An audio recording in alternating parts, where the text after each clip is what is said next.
Okay. Yom Ha Kipurim. It is a significant day, no matter what.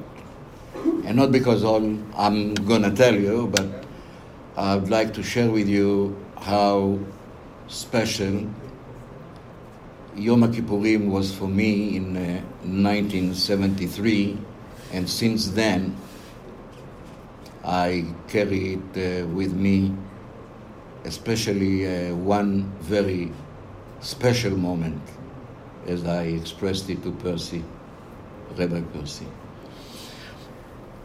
I'm not unique being a soldier in Israel.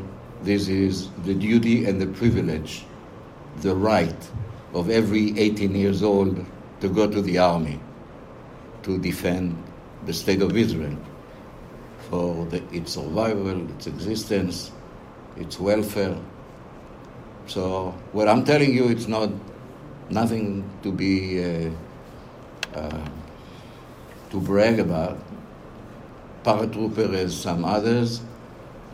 I served 3 years, got released, got married, and like any other soldiers, every year you go to the army to serve at least a month. If you are in a special unit, you're going for 30 days every year, paid. So, as a youngster of that time, almost 22 years old, after my army release, having a baby of 2 years old, Aviv, came the Yom Kippurim, Yom Kippur, 1973, just to give you the atmosphere. Because you see, I said to the rabbi before, the people here in this community, and definitely in all other communities, the Jewish people, they know Israel, like you know Israel. They know the stories of Israel, but they don't know what is the essence of Yom Kippurim. And I have the privilege of bringing it to you from my point of view, so you know what myself and the nation felt that day. So, being a father to 2 years old, and having at that time my late father, of course, Yom Kippurim was always significant since I was a child, meaning the eve before, we going to my father's home to start the fasting, having a beautiful meal in the outskirts of a town called Petach Tikva. And my father was involved with the synagogue, so of course it was a hoo-ha, and walking a pied to the synagogue, God forbid with car, no. So we were walking hand in hand to the synagogue. A youngster, swagger, officer in the army. So of course, to meet with everybody in the synagogue was a privilege. You have to understand that Yom Kippurim in Israel is not like here. Not only the city, not only the house, not only the neighborhood, the country is in silence. And when you walk to the synagogue, it's kind of a sacred path that you're taking, because everything is like really, really silent. You don't hear car, you don't hear a beep, you don't hear nothing.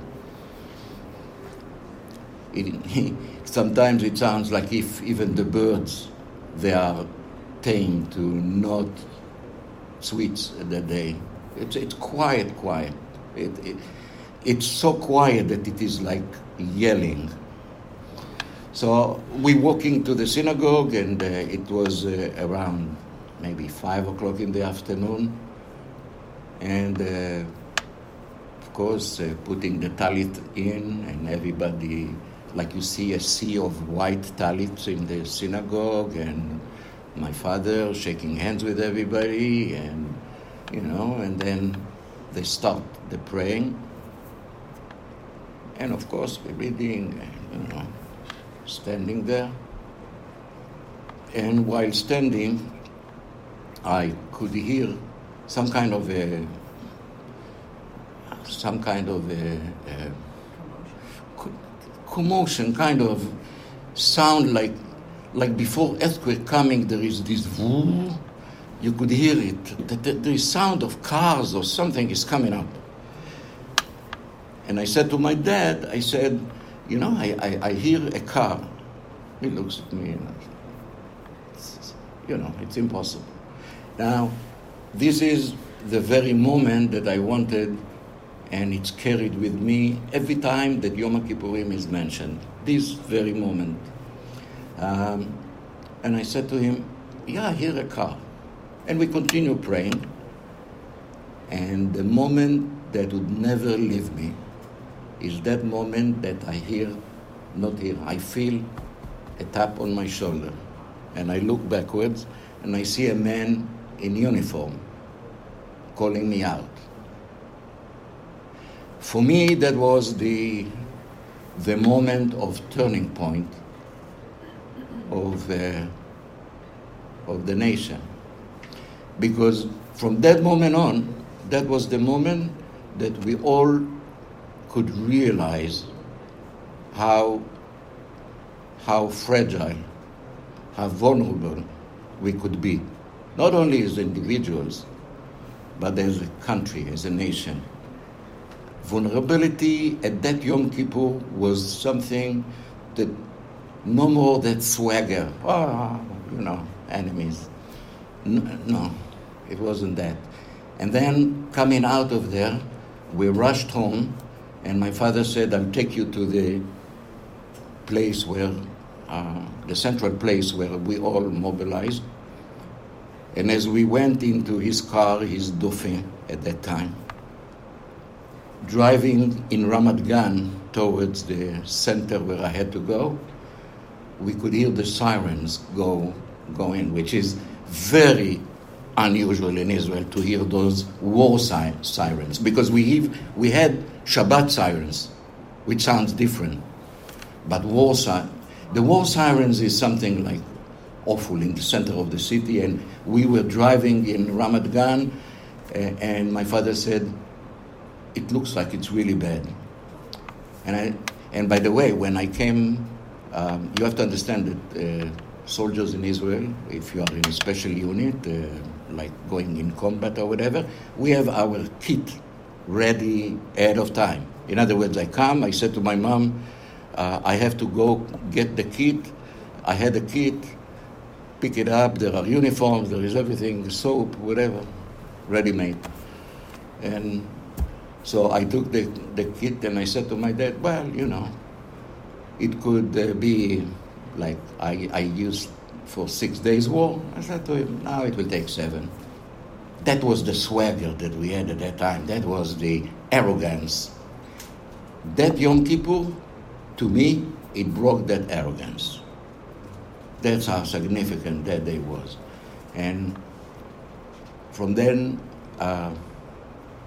not even prepared, not on buses and organized and whatever, but on chains. When I'm saying on chains, meaning you're getting into your armored vehicle and you drive south to Sinai. There was my point. South to Sinai on chains. In other words, not on wheels. That's how unprepared we were found and how vulnerable we were. Not knowing what's happening, we hear on the news that the Bar-Lev line is attacked by Egyptians. And first time that we starting hearing about Israeli soldiers in captivity. That was my Yom Kippur 1973. And I was there for 6 months in Sinai, in the place where the Torah was given, not far from that big mount, a place called Refidim, 6 months with my unit. And I always remember what we have now was not given, and it's not, like they say, on silver plate, and this is not for granted. that was given with blood of my, I could take it. The real suffering in Yom Kippur, for me, and I think, I don't want to say that this is why it came on us, is the mental suffering. When comes Yom Kippur, the evening before, to remember and to memorize and to bring those, that's a big suffer. To remember how from a very, very comfortable situation, suddenly you are eating desert sand. And not seeing after friends of yours and stuff like that. That's Yom Kippur. That's atonement. Atonement is to remember that you had 15, 20, 25 friends and now you want to share a word with them and you cannot. That's atonement. That's big atonement. What did I do that they deserve it? So I just wanted to share with you. I know it sounds sentimental, but I'm the only Israeli here, so I share it. And I hope you understand where I'm standing in Yom Kippur and what Yom Kippur means to me. And we should learn the lesson. We are fragile, very fragile and vulnerable. Yeah.